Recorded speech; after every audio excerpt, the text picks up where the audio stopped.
I'm correct, when you were a boy, you were admitted into a mental institution, is this correct? I got electroshock therapy. Donkey brains. Hello friends and welcome back to ReddX, your source for the freshest daily cringe content anywhere on the internet. Promise, swearsies, it's just a fact and it's totally science. Go ahead and look it up. Today we're diving back into r/slash Tales of Neckbeards, or maybe it's NeckbeardStories. Actually, it's my personal subreddit r/slash ReddX reads. You know what it do. We're jumping back into that Toiletbeard saga today. Toiletbeard part number 6. If you haven't seen the previous parts, you can go ahead and check out them links in the description. I've been trying to stay consistent with getting all these stories up to date because we got plenty of other stuff that needs to get worked on, but I have definitely been enjoying these Toiletbeard tales. He's kind of a cringy beard, but not in the worst way, so thank God for that. He's definitely worse than Bowlerbeard, because Bowlerbeard's just kind of a derp, but so far he hasn't actually assaulted anyone just yet. And the OP confirms to me that that's not one of the events of the story, so I'm very grateful. You know, he is still a creep, but he's not one of the worst creeps that we've seen. And despite that fact, I still somehow managed to hate him quite thoroughly. So, let us go ahead, get some plugs and disclaimers out of the way, and then we will dive right into some Toiletbeard cringe.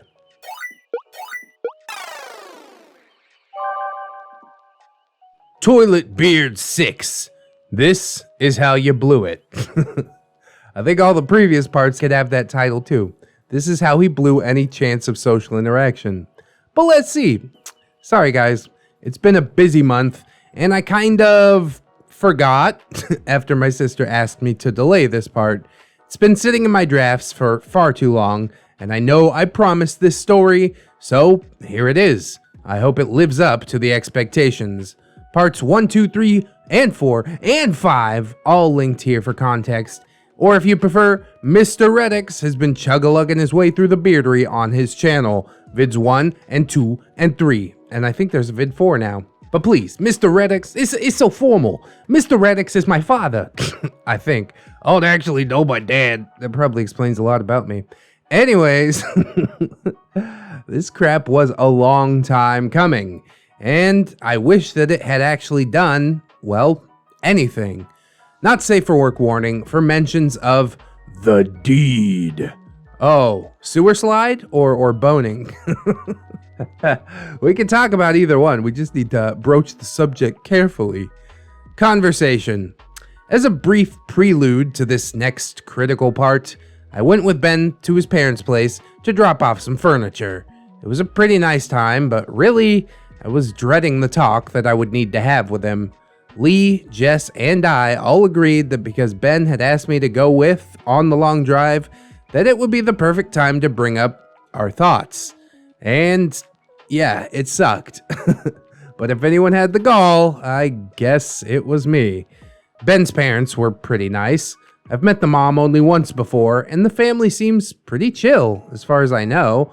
It feels pretty clear to me that in spite of some rocky periods in his life, he had a really good upbringing, and it shows often. Yeah, you can't be like as good of a person as he is if your home life was just the shambles. On the way back, I finally managed to segue into the dreaded topic. Locked in a small car is the perfect place for tensions to run high. You can't run away from me. We're strapped into the seat next to each other. Ben actually responded fairly well this time, though, and we spoke at length of Toiletbeard and all the issues that we had with him to date. All right. I can understand why you guys are getting annoyed with him. What do you suggest, though? I mean, you kind of know him best. That's why we wanted to get your input before we talk to him. You know how he reacts to things. Ben nods, focusing on the road. Yeah, he doesn't do well with confrontation. So we really just want him to cut the shit. We don't exactly want him to move out, but a lot of the stuff that he does, it's just so hard not to tell him straight and hurt his stupid fucking feelings. I think you'll probably just have to be upfront. He can get really stuck in his head about how he thinks things are, and he reads tones weirdly, so you have to remind him that you don't outright hate him, and you're just annoyed. I took a minute and thought about it. All right, I'll let the others know, and we'll try and get things together. Jess will have to talk to you about her beef with him, specifically because I don't know all the details. I'm literally never there when it happens. Ben told me that he would speak to the beard and try easing him into what was going on. I think Ben's voice also changed since I read him in one of the previous parts. But he doesn't deserve a whiny, nasally voice. He seems pretty fair and balanced on this issue during this conversation. So good. He's cool. He's calm. He's a saint. Texting my crew as the talk went on, I gave him the key points. After that, Ben and I moved on to other things, thankfully, until finally coming home. Jess, being regularly busy with her classwork, never really managed to find the time to speak to Ben privately, though. Well, that's just avoidant behavior. It kind of seems like something that you should make time for, doesn't it? But I do understand. It's an ugly conversation to have. Confrontation. This is a couple of weeks after our car ride. No changes, as expected. I think that after a while of us venting about how annoying Toiletbeard was, May decided that we needed to have a meeting and just tell Ben what was what, and that we were going to do something now, whether he liked it or not. The time had come, and we were fed up. Grab your torches and pitchforks, ladies and gentlemen. This afternoon was a strange change indeed, because Toiletbeard actually wanted to cook for us again. He smelled something on the wind, I'm sure. Danger, Cubs. I have to ingratiate myself once more. Burgers, again, on my grill. The key point to that, though, is that the beard had to run to Wally World and pick up a couple of things. Perfect. He was gone for about an hour or more. Ben came home shortly after, so May started by taking her hubby aside and giving him a small warm-up before we all sat down in the dining room and began, "We're getting kind of sick of Toiletbeard, dude." Ben's face fell. He was deeply uncomfortable. We weren't comfortable either, but the push must happen. We listed his crimes. We listed the grievances. We listed the minuscule things that had been allowed to lump up over time, and we mentioned how we felt that Toiletbeard was taking advantage of his friendship with Ben. Ben just nodded solemnly. He couldn't really argue, and as unfortunate as it was, he just had no real alternative. "Well, I guess it's on you guys then. When you say it's time for him to go, then it's time. We're still gonna try and talk to him when he gets home. Try, anyways. Probably after dinner, though. I don't want to ruin his mood and make him give up on trying dinner again." "Yeah, that's a good idea." Ben's 1,000-yard stare hardly wavered. "You want to come up when we do it?" "Do you want me up there?" Lee piped up. "Only if you really want to, man. Whatever you're comfortable with." Oh my god. Is it truly the end of days for Toiletbeard? How is it possible that he will be removed from the house? Beards are wilier than we give him credit for. I'm pretty sure the battle has only just begun. Ben did decide to stay downstairs, but if things got hairy, he would come up and give us a hand. I laid out the attack plan for Lee.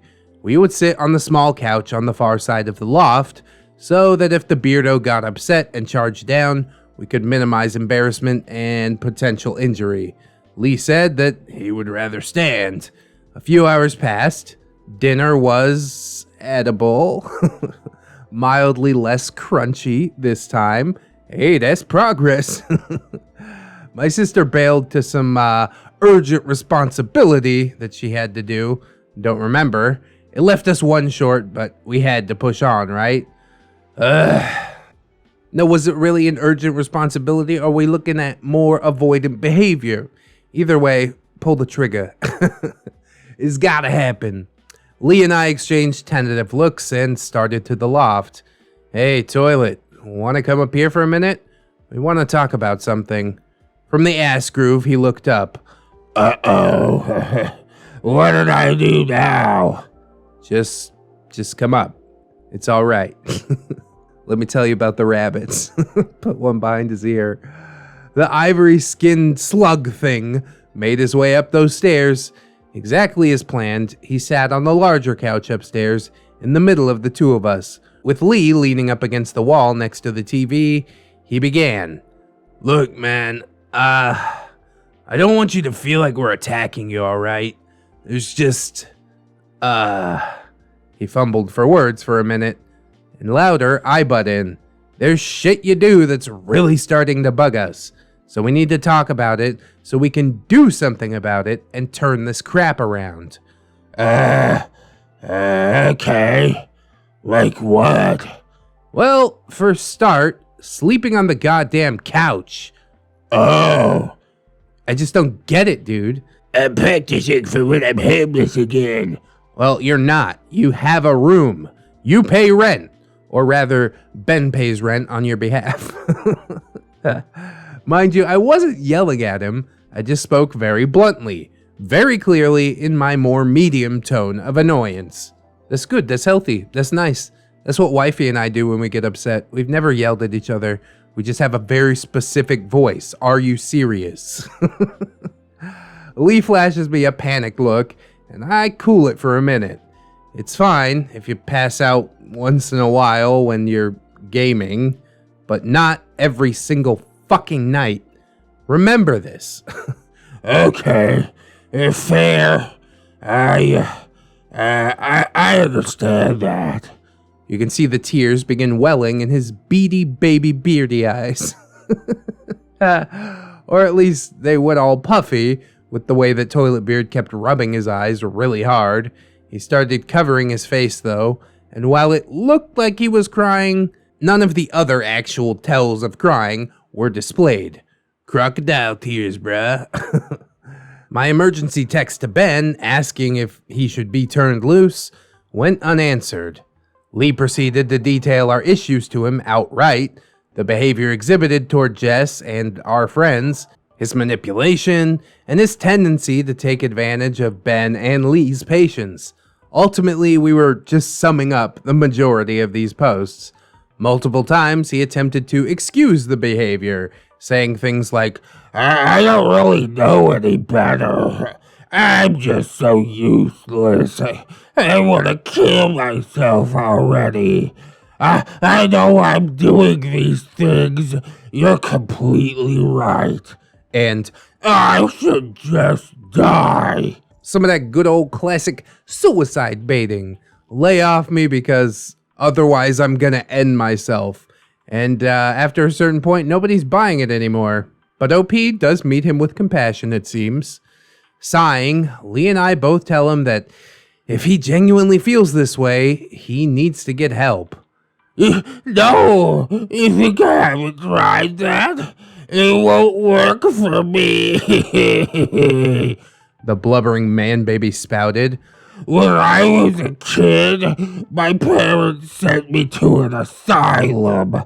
I got electroshock therapy, and I was put on drugs, and blah, blah, blah. As an aside, we did research on this a few times after he originally mentioned it. The treatment that he claims that he had was outlawed in the goddamn 70s. He was born in the 90s. Plus, we've met his parents, and none of these claims were true.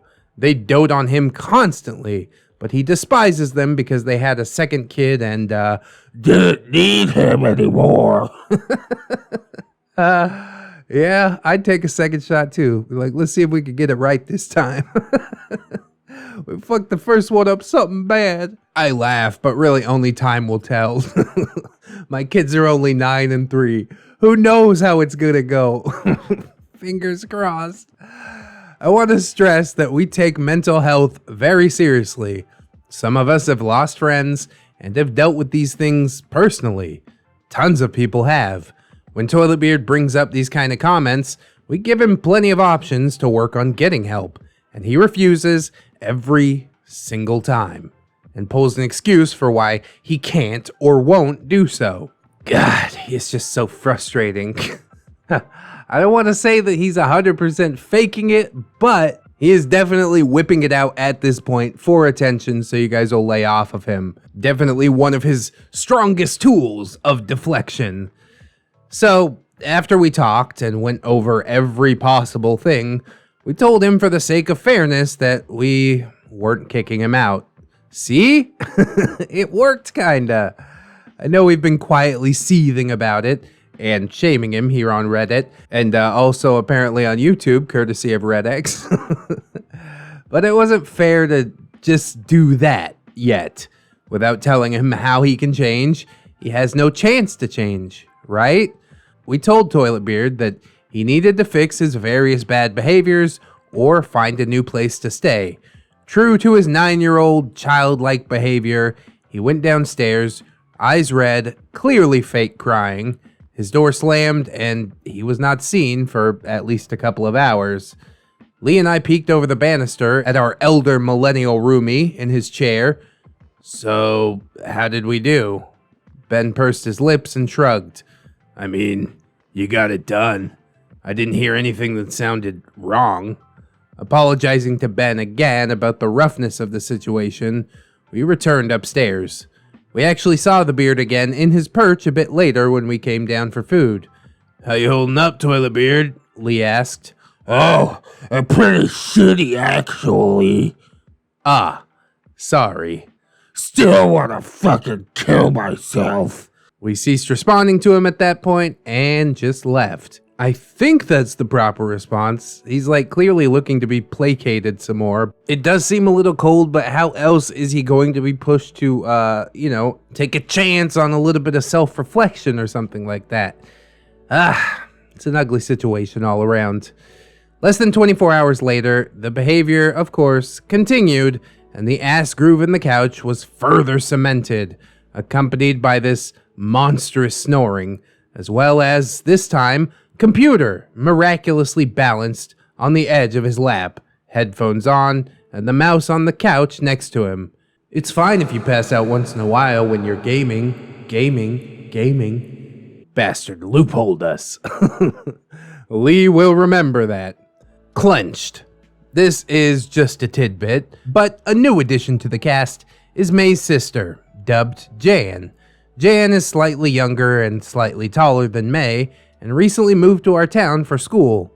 She originally planned to take the Beard's Den for herself, but we have yet to find the time and resources to be rid of and clean that area, so Toiletbeard will remain, for now. Jan is a bit of an anomaly to Toilet, in the sense that she's another milady, but also that she isn't shy in telling him off either. He doesn't seem as interested in her as he had been in Jess, but it also seems like he still tries to talk to her anytime that she's alone in the kitchen. Ugh. He has yet to follow her up the stairs, to my knowledge, so I believe that she is safe out of his reach. Luckily for us, though, Jan also dislikes the Beard deeply enough to join our little Cold War. She hasn't become an active member, but she has been made aware of our feelings towards him and shared her own discomforts. Last night, a new meme was made for the upstairs. Jan and Jess went outside to partake of the devil's lettuce. And we're out there for a good half hour or more just talking. All along, Toilet was moved from his usual perch to Ben's chair, just close enough to the window. Just leaned back enough to listen in to their conversation. Sneaky Beard is sneaky.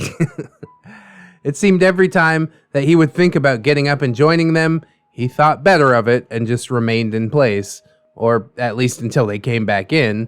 The two were just barely past the chair when out of the darkness came a soft grumble of a voice, enunciating each syllable as if trying to taste the results of intent.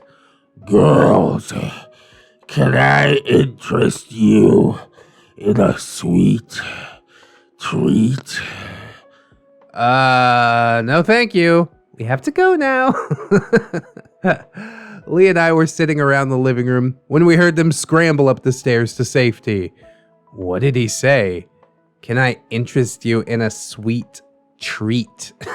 Jan echoed. God, that's horrible. We were barely away from the banister, so we quickly realized that we should move further into the upstairs area to keep him from hearing us. None of us really knew what he would have meant, and while the words themselves feel benign, they don't though. The purpose also just know. These are the methods that fey creatures used to lure children into the woods in olden times. So let's not risk it, no matter how sweet the treat may be. God. Phrasing is horrible. You know, he sat there the whole time thinking about how to phrase it best, and it still came out cringy. This post might seem a little lean compared to some previous posts, due to this being our last major interaction with him so far. Unless he finds a way to bottom out harder, the next major thing that we expect to happen will be our purging of him. Until next time, stay buttery, viewer. Well, overall, it seems like a pretty difficult situation to have to live through for both Toiletbeard and the OP, honestly. It seems to me like there's some sort of mob mentality going on, and even though Jan is new, she kind of got pulled into it. I won't say that they're wrong for disliking the things that he does, but most of the roommate situations that I've ever had have been like just one-on-one, so we had to work it out. There was no democracy going on to get the other person out of the house. But Toiletbeard does seem to be taking advantage of people within the house. He seems to have pushed every single limit, been told multiple times, so I can't really feel too bad for him getting dogpiled on. And at the end of the day, it's all about personal happiness. You know, are you going to be happier with this dude out of the house? I would say yes, definitely. And while that might suck for him, it does seem to be a win for everybody else involved, so I hate to say it, but I'd probably dogpile on too if this dude's making my home life miserable. Home is supposed to be safe, okay? Get that through your head. But I hope that you guys will let me know what you thought in the comments. I hope that you'll like, comment, and or subscribe on this video if you haven't already. Maybe share it around. We are possibly seeing the end of Toiletbeard, which is sad, but it's been quite a fun ride. And the videos are all still here on the channel, so you can relive it at any time that you like, which is pretty dang cool. We got a bunch of links in the description, including a bunch of plugs, also my social medias, Twitter, Facebook, Discord, and of course I'd like to thank my gorgeous, wonderful, beautiful, generous patrons. They might be a little bit out of order this time because we lost internet while I was recording, so I'm gonna have to figure out how to get that back up. But regardless, I would definitely like to thank Calvicus, Fatboy Shrimp, Robert Waits, TSM Kirby, Teddy the Police, Aaron W, Delicious Jelly Donut, Candy Sora, Fire Drake, Livison, Silent Revolver, Zathras, Zero MMX, Little Lone Wolf, Vanilla Mel, Rouse Tower, Caustic Fox, Derpy Tricks, Aaron Lennox, Fisher Diggy, Hi Bat Japan, OG James Cook, JM Coon, Jerry, John Hero, Miss Monday, Magdalene Marshall, Thornrose, Melgar, Mirthful Baker, Mr. J, my boy Nat One Nick, Lady Nix, Katykins and Elizabeth, Sidestep, Cider Drinker, Serrated Ash, Siegfried, Ellie, Synaptic Boomstick, Brilliant Tamago, Tato Ferret, That Duck and Bug, Fusky, Treeberg, Redwind, Goose's Honk, Leon Embers, Naga Viper, John Indoors, A Roxers, Cake Jerry, that's a different Jerry. Crafty Kitty Cat, Mark 211, maybe next time Origami Cam, Princess Rosalie, Ghosty, The Last Shinobi, and the Maestro himself, Suka Cervantes. Additionally, our newest patrons, A Normal Joe, 10-Ton Monster, Will Mags, Origami Steve, and Babsy-kun. And we got a new friend joining us today. Welcome to the fold, Curtis Paramore. If it makes you feel good, you know, that's a Misery Business, that song. Anybody? No? I'm old? Okay. Thank you guys so much for supporting the channel in the way that you do. I hope some other people out there will consider joining up on the Patreon, but if you can't do it right now, friends, don't sweat it too hard, man. I just appreciate you coming on through, spending part of your day with me, and I hope that you'll come on back and do the same thing again tomorrow. In order to do so, you'll need to keep yourself safe out there, wash your hands, but also take some time out and do something that you personally enjoy today.